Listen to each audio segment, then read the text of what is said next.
আসসালামু আলাইকুম সবাইকে, আশা করি সবাই অনেক ভালো আছেন। ক্যাপশন দেখে অবশ্যই বুঝে গেছেন কী রেসিপি নিয়ে এসেছি। এই তো নিয়ে চলে এসেছি রাঁধুনি হালিম মিক্স রেসিপি। এটার মাধ্যমে আমি আপনাদেরকে আজকে সহজেই কীভাবে ঘরে হালিম তৈরি করা যায় আমি আপনাদের সেটা শেয়ার করব। তো এই প্যাকেটের মধ্যে দুইটা প্যাকেট থাকে। একটা হচ্ছে ডালের একটা মিশ্রণের প্যাকেট, আর একটা হচ্ছে হালিম মশলার প্যাকেট। এরপর আমি 1 ঘন্টার জন্য এই শস্যদানা ডাল চালের এই মিশ্রণটি ভিজিয়ে রাখবো। এরপরে আমি এখানে নিয়ে নিয়েছি মশলা, হালিমের মশলাটি।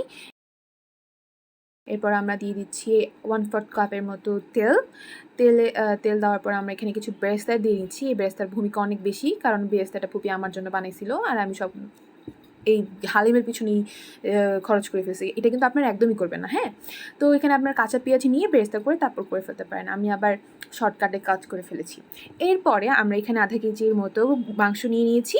এই মাংসটা আমরা এই বেরেস্তার ভিতরে দিয়ে দিচ্ছি, ভালোভাবে রান্না করে নিব।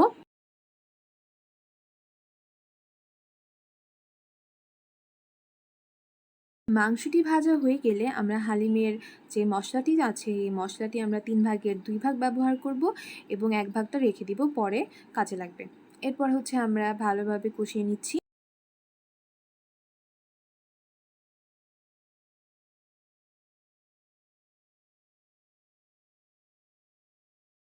মশলার সাথে ভালোভাবে কষিয়ে নিয়ে এই পর্যায়ে দিয়ে দিচ্ছি আমরা আদা রসুন বাটা, হলুদ গুঁড়ো, মরিচ গুঁড়ো, জিরার গুঁড়ো। আবার ভালোভাবে আমরা নাড়াচাড়া করে নিব। এই পর্যায়ে হচ্ছে মাংসটার ফ্লেভারটা এত সুন্দর আসে, এত সুন্দর একটা স্মেল আসে। উমায়েরা তো পিছন দিয়ে এসে বলতেছে, আপু অনেক ইয়াম্মি লাগতেছে, ইচ্ছা করতেছে এখনই খেয়ে ফেলি, বাট উমায়েরা গরুর গোশত একটু খায় না। যাই হোক, এরপর আমরা 10 মিনিটের জন্য ঢেকে দিব। আবার 10 মিনিটের পর উঠে যখন দেখব মাংসের সাথে মশলাটি ভালোভাবে কষিয়ে গিয়েছে, এরপরে আমরা 1 কাপের মতো পানি দিয়ে দিচ্ছি।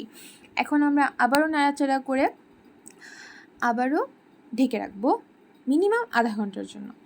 আধা ঘন্টার পর আমরা ফিরে আসছি। দেখতে পাচ্ছি এই পর্যায়ে মশলার উপর তেলগুলো ভেসে গিয়েছে। এই পর্যায়ে আমরা শস্যদানা ডাল চালের মিশ্রণটি ভিজে রেখেছিলাম 1 ঘন্টার জন্য, সেটা দিয়ে দিব। এই পর্যায়ে অনেক ঘন হয়ে যাবে। এখন কিছুক্ষণ নাড়াচাড়া করার পর 4 কাপের মতো ফুটন্ত গরম পানি ঢেলে দিলাম। আবারও কিছুক্ষণ নাড়াচাড়া করে নিচ্ছি। মশলা প্যাকেটে লবণ দেওয়া থাকলেও ডালের জন্য আমরা আলাদাভাবে একটু লবণ দিয়ে নিচ্ছি। এখন 1.5 ঘন্টার জন্য আবারও ঢেকে রাখলাম। ফিরে আসলাম 1.5 ঘন্টা পর।